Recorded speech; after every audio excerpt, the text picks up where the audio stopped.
السلام علیکم ورحمۃ اللہ وبرکاتہ۔ بسم اللہ والصلاۃ والسلام علی رسول اللہ۔ سوال آگے جی، قرآن مجید میں اللہ تعالیٰ فرماتے ہیں وَعَلَى الَّذِينَ يُطِيقُونَهُ فِدْيَةٌ طَعَامُ مسکین، اس کا مفہوم واضح کر دیں۔ گزارش یہ ہے کہ اس حوالے سے امام ابن حزم رحمۃ اللہ علیہ ارشاد فرماتے ہیں اپنی کتاب الناسخ والمنسوخ میں، پھر اسی طریقے سے دیگر کتب تفاسیر جن کی فہرست خاصی طویل ہے، ان میں تفسیر ابن کثیر پہلی جلد کا صفحہ 499 اور 500، تفسیر ابن ابی حاتم، تفسیر ابن جریر، تفسیر سلمانی، اور پھر دیگر اور بہت ساری کتابوں کے اندر تفصیل موجود ہے۔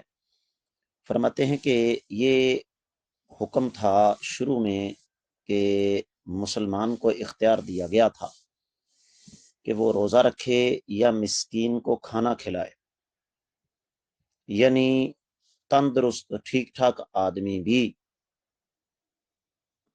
اسلام کے شروع میں اس بات کا اختیار رکھتا تھا کہ چاہے تو روزہ رکھ لے، چاہے ایک روزے کے بدلے میں ایک مسکین کو کھانا کھلا دے۔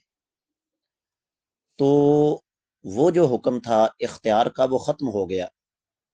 اللہ نے فرما دیا فمن شہد منکم الشہر فلیصمہ، اور پھر مزید اس پر تفسیر الوسیط امام واحدی کی، ابن عاشور کی التحریر والتنویر، اور شیخ ابن عثیمین رحمہ اللہ کی سورۃ الفاتحہ اور سورۃ البقرہ کی تفسیر میں موجود ہے کہ یجب علی من استطاع الصیام ولم یصم ان یقدم من عن کل یوم افطرہ طعاما لمسکین، کہ جو شخص روزہ رکھنے کی استطاعت نہیں رکھتا کسی بھی وجہ سے، بیماری کی وجہ سے یا بڑھاپے کی وجہ سے، تو وہ ایک روزے کے بدلے میں ایک مسکین کو کھانا کھلا دے۔